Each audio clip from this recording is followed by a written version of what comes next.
আসসালামু আলাইকুম সবাইকে। আজকের ভিডিওটায় সুন্দর কিছু জিনিস দেখতে পারবেন, সাথে কিছু কথা শেয়ার করব। খুব কাছের মানুষই এগুলা করে, নিজের বাবার বাড়ির বলেন, শ্বশুর বাড়ির বলেন। তো এমন না যে অনেক কাছের, তারপরে তো কাছের যাদেরকে চিনি। তো এই নিয়ে কিছু কথা, আমার ফলোয়াররা যারা আছেন তারা তো একটা পরিবারের মতো হয়ে গেছেন। তবে কাছের কিছু মানুষ যখন শুনিয়ে শুনিয়ে বলে, তখন কিন্তু ব্যাপারটা অনেক খারাপ লাগে। তো কিছু কষ্টের কথাও শেয়ার করব, আসলে সবাই তো আর এক না। তো যাই হোক, ফার্স্টে একটা মার্কেটে চলে আসছি, আর অনেকেই এখন আমাকে বলবেন, আপু মার্কেটের নাম দেন, জায়গাটা বলেন।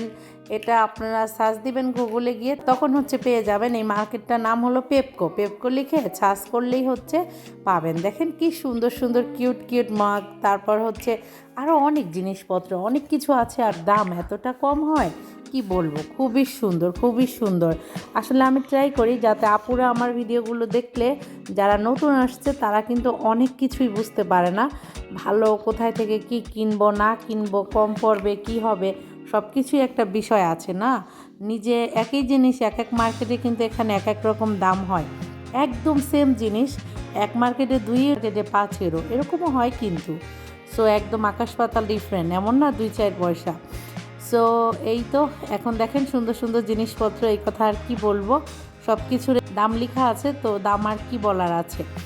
তো কিছু কথা বলেছিলাম শেয়ার করব। কথাগুলো এরকম যে আমার ভিডিও দেখে আপনারা যারা অনেকে আছেন কি সুন্দর কমেন্টস করেন, কতটা ভালো লাগে। কোনো স্পেশাল ডেতে আপনারা উইশ করেন, তারপর ব্লগ না দিলে বলেন আপু এখন তো ব্লগ দেন না, কি হয়েছে, আবার মেসেজও করেন। বাট দেখেন, কিছু কাছের মানুষ, আমার বাবার বাড়ির কথা বলেছি এই কারণে যে ওখানে কেউ কখনো এইভাবে বলেনি, যদিও বলে এইভাবে বলেনি যে এইটা সেইটা।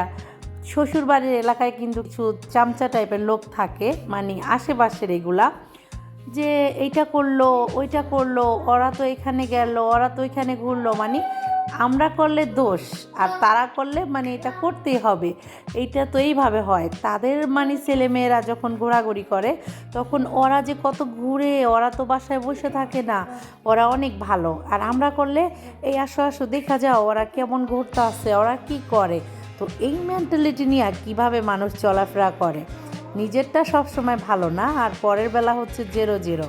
এটা কিন্তু একদমই ঠিক না। তো যাদের বলবো আমার ভিডিও ভালো লাগে দেখবেন, আর ভালো না লাগলে কিছুই করার নেই, স্কিপ করে যাবেন। দুনিয়াতে কত মানুষের ভিডিও আছে ওইগুলা দেখবেন। ভালো না লাগলে মানুষকে বদনজর দিতে আসবেন না, আর এই খারাপ মানুষের না বদনজর লাগেও না, ঠিক আছে, এরা তো আসলেই খারাপ। সো কিছু কষ্ট ছিল, এই জন্য শেয়ার করলাম, কারণ মানুষ বুঝতে চায় না, পরেরটা নিয়ে বেশি গাওয়াগাই করে। আল্লাহ হাফেজ, ভালো লাগে ভিডিওটা শেয়ার করবেন, ধন্যবাদ।